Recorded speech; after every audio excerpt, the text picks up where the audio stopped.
Hey you guys, welcome back to my channel, or welcome to my channel if you're new here. Today I'm back with my January favorites. I can't believe we are through the month of January, but let me share with you all the things I've been loving, either new discoveries or some old ones that I've reincorporated back into my everyday routine.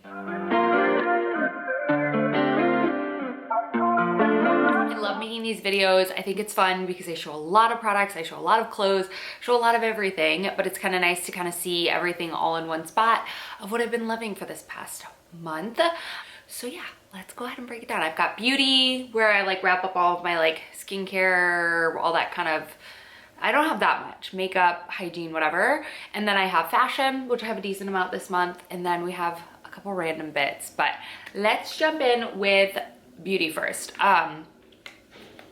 I had myself a pretty wicked case of the winter uglies recently and needed some self-tan. I actually just scrubbed it all off this morning, so I'm not rocking with it right now. But this, honestly, I've never tried the Bondi Sands self-tanning foam in dark. I have the light to medium, and it was more of like an orange, where this is a red base, so it almost looks like you're sunburnt, if that makes sense, in the best way possible. I saw Emily Kaiser talk about this on TikTok and ran over to my Target and picked it up. It's reasonably priced, and I really like it. I got just the original formula.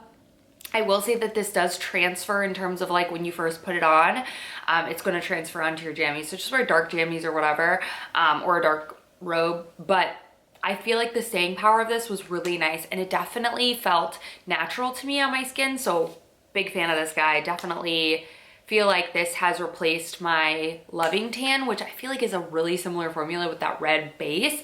But Loving Tan is just so much more expensive than this guy. So you can pick this up at Target, and I love it. I will also throw my sunless tanning routine tutorial, whatever, if you will, up in the cards.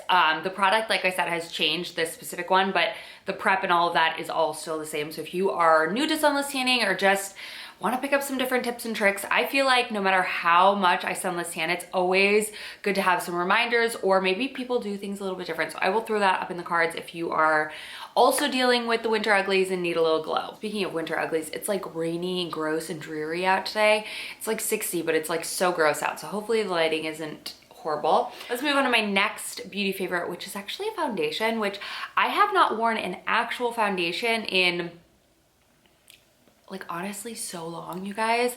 Ever since falling in love with first the L'Oreal skin tint and then the Maybelline skin tint, I have not reached for this foundation in a long time, but I don't know what it was. I don't know if it's the coloring that wasn't right on my other ones or what it was, but for some reason I ran to my makeup drawer and grabbed this. Like, I have extra makeup storage in my like dresser thing, and this is the NARS Light Reflecting, I think it's called the NARS, what does it say?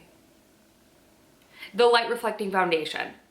This is in the color Patagonia. It is slightly dark for me, but when I'm sunless tanning, which I was doing, this foundation is like a little bit goes so long of a way. Like, I think this is my second bottle, or maybe it's my first bottle. I don't know.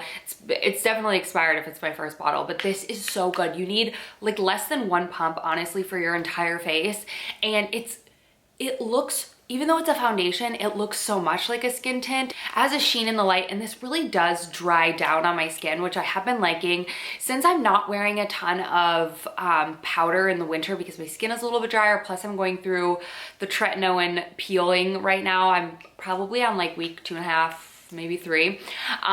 Most of it's gone, but sometimes a little bit. But I have been really liking not having to set this with a ton of powder, because it dries down and then it's very much like a natural skin finish. So if you don't want to set your foundation but don't want to look oily, greasy, slick, this is amazing. If it's been a while since you've tried this, if you've never tried this, girl, it's one of my, it is my favorite foundation. I probably only have about half the bottle, but you have to shake it every time before you put it on. So I don't know where I'm at with in terms of like the amount that I have, but this is my favorite foundation, and I'm so happy I have it back in my rotation. And I think I'm going to be wearing this forever now, probably until I find something different. But I'm probably going to be using this every day when I wear makeup. Okay, let's talk about fragrances, and a big shout out to Dossier for partnering with me on today's video. I am currently switching over my like rotation of Dossier fragrances. So I always have 3 in rotation on my little jewelry stand. I tend to pick like a very nice daytime scent, a little more nighttime scent, but just lighter scents now that we are, I know, it's the end of January. I'm already thinking about spring, okay? And I've already started to switch my fragrances to something a little bit more like fresh and fruity and florally instead of these dark woodsy sort of scents. Scent is something that instantly makes me feel the mood that I want to be, okay? So if I'm like over the winter, which I kind of am, I'm reaching for these fragrances. So I wanted to share with you my 3. If you're not familiar with Dossier, girl, you live under a rock and I don't know what you're doing, but they basically replicate high-end luxury fragrances starting at like $29. And I'm talking like Tom Ford, I'm talking Giorgio Armani, I'm talking Marc Jacobs, I'm talking Jo Malone, all of the really expensive high-end fragrances that are like 300 plus, they do it at a fraction of the cost. And I cannot say enough good things about it. It's literally the only fragrance I wear. If I'm interested in buying a fragrance, I first head over to Dossier before I ever reach for that high-end expensive fragrance. And even if I do end up buying the high-end one, I will buy the mini one, and I will always continue to use these because these are so good. I don't even feel like I'm sacrificing something. Sometimes, like, you know, with the lower price, you sacrifice maybe the longevity or whatever. Not the case with this. Sweaters, I will continuously pull out and be like, oh yeah, I still smell it. Like, it is so freaking good. So let's run through my 3. This is Dossier's Floral Grapefruit, which is a replica dupe, if you will, to the Chanel Chance Entendre. I think I'm saying that right. This is the best, just, I don't know, girly, sophisticated fragrance. It has top notes of grapefruit, pear, black currant, middle notes of hyacinth, jasmine, lilac, and base notes of orris, musk, and amberwood. My favorite fragrance of all time. I've rebought the like high expensive one probably 3 times. It's that good and I love it that much, but now again, never. So you can see I've used this, it's quite loved. This is definitely my favorite fragrance. Okay, next up is Woody Freesia. I'm pretty sure I've recently talked about this one. I picked this one up over, I think, the end of summer. This is a replica for Giorgio Armani C, which I also own in the higher end version, but again, smells identical. And why pay more when you can pay less and get the exact same thing? And no one knows. How will they know? They won't know. They'll just know you smell good. So good. Black currant, freesia, strawberry, rose, jasmine, peach, patchouli, vanilla, blonde woods, and musk. I see a lot of the same kind of tones in my fragrances. Now don't get me wrong, I love the woody, dark, deep scents. I also love those fruity floral scents. It just depends on the season. So this is a great one. If you're looking, this is also a little bit more of like my nighttime scent, but so good. And then we have the Floral Rhubarb, which I forget how much I love this one. This is a dupe for Marc Jacobs Perfect. So freaking fresh and delicious. Rhubarb, orange blossom, peach. I have a lot of peach. Daffodil, milky accord, narcissus, cedarwood, blondewood, and musks. You can tell I'm very much into that fruity, musky sort of vibe for the spring. All right, we're wearing this for the rest of the day. So good. And you can also spray a bunch and not feel so bad.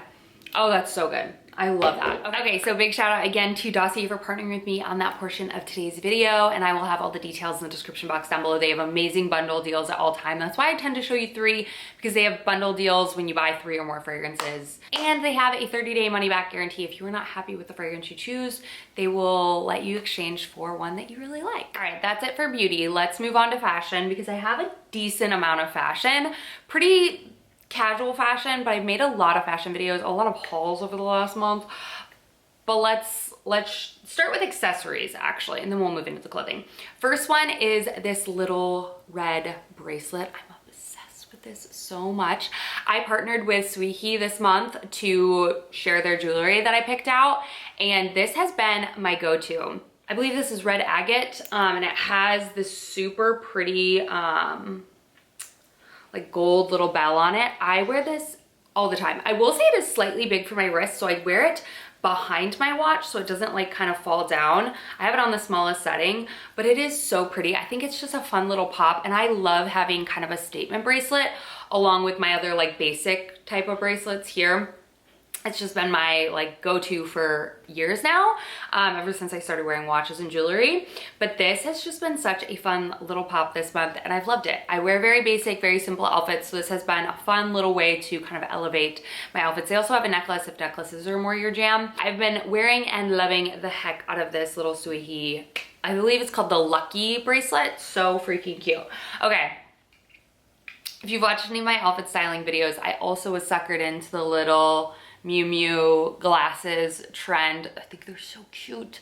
I love them. I got the tortoise shells. They're always filthy, but I'm honestly contemplating getting a pair of like real glasses like this because I wear them quite often and I love them. And I actually am blind to the back, but I wear contacts most of the time because I feel like glasses can be annoying to me. I'm also the same way with sunglasses, but I still love them and have worn the heck out of them, and I feel like they just change an outfit and make it look so fun and cool. So obsessed.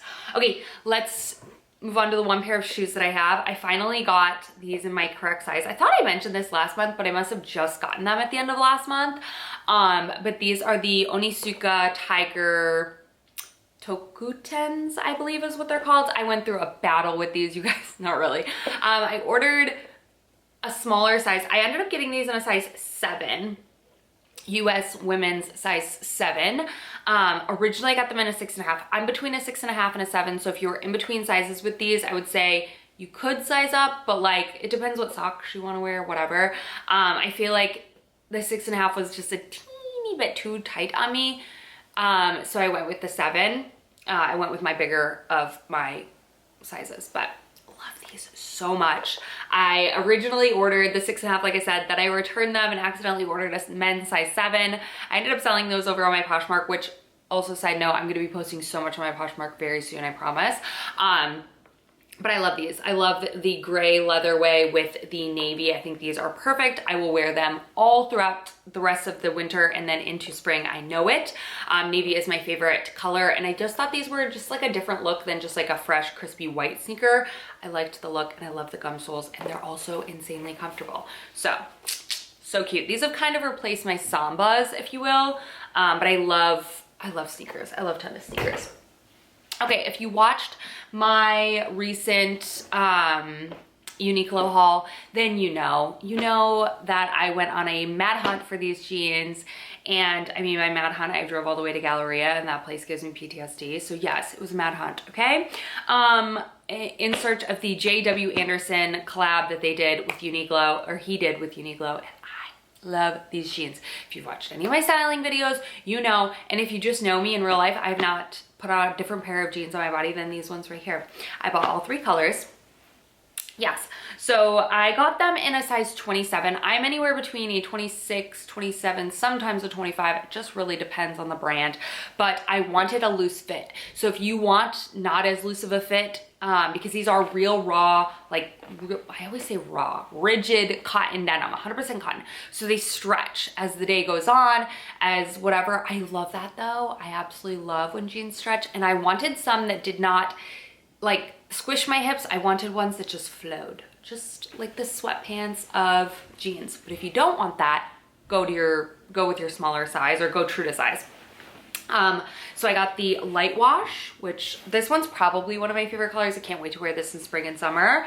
I got a true like medium wash, like real blue, and then I got the rinse one, which I actually didn't realize when I bought these that they use like a gray stitching, which is interesting. I feel like a lot of them use typically like a brown type of stitching, but I love this like really dark stitching. These are really nice. I feel like these are just a great kind of dressier jean, if you will, but I've worn all of them multiple times and I'm obsessed. Safe to say these are one of my favorite like loose fitting kind of jeans.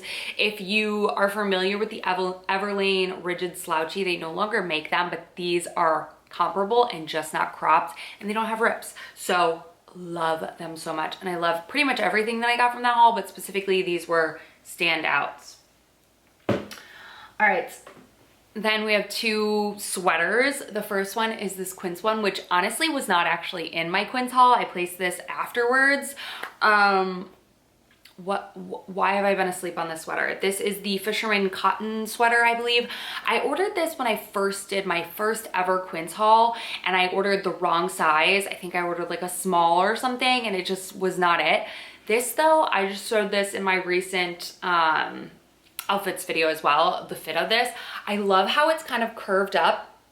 It really stops me from wanting to do my millennial tuck and everything, but this is just the perfect fitting sweater. If you ever bought that sweater that I recommended from the Gap, I have it in navy and in green. I still love that sweater, but it's a lot heavier, like a thicker, heavier sweater. This is kind of like that same feel and look, but just lighter. It's not as thick, and the weaving is definitely different, but 100% cotton. Love this. I know I will wear this even into the spring with like white jeans and things like that. So good. But it's the perfect sweater.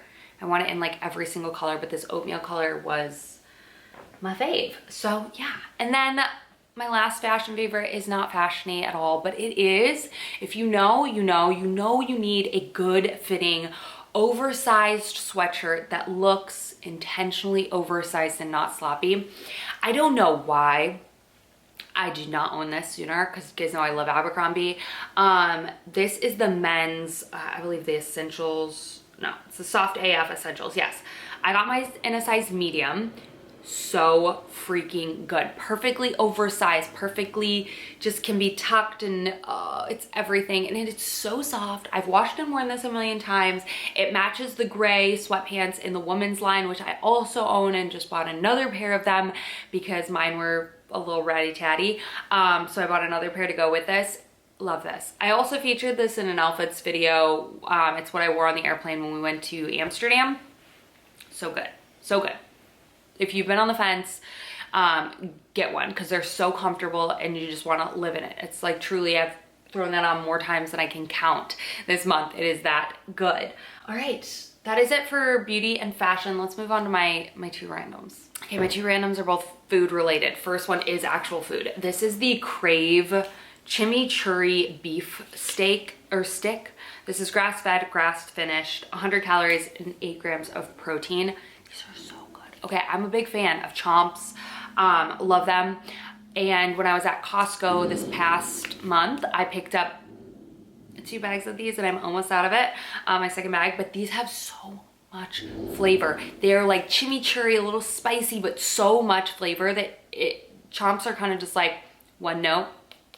Not these. So good. I don't know if you can get them anywhere else, but Costco has them, and they're also juicy. They're not dried out, okay?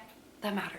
Sometimes I get the Chomp sticks, and I don't know if Costco just gets the short end of the stick, but they're kind of a little bit dry and like hard. These are like squishy and good, and my mouth is watering. I want to eat that.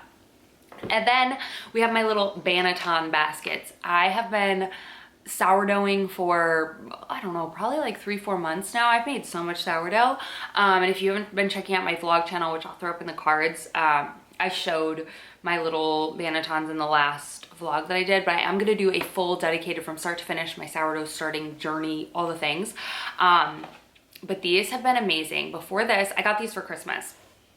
Before this, I was using like a colander that I lined with a tea towel, but these just take up way less space in my fridge because my colanders were huge, and they're just really good. So these were really affordable. They came in a double pack. This is like one that's oval, and then this one's circular, but it really doesn't matter because, I don't know, it's like whatever. I make both loaves and they both taste and are delicious. But if you have yet to get a Banneton and you're like in your sourdough journey, I didn't have it for the first probably 2 months of my sourdough journey, if you will, but the last month I've had them and they do make a difference. I do really like them.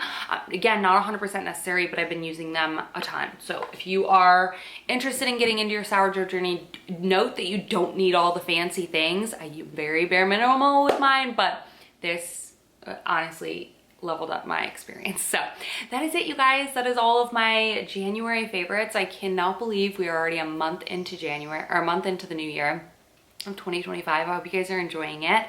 And yeah, let me know what your favorites were down in the comments down below, or if anything that you've ever you recently checked out for my recent favorites video and you were like, yes, girl, or no, let me know. I'm always curious to know. But I love you guys so much, and I will see you in my next one very, very soon.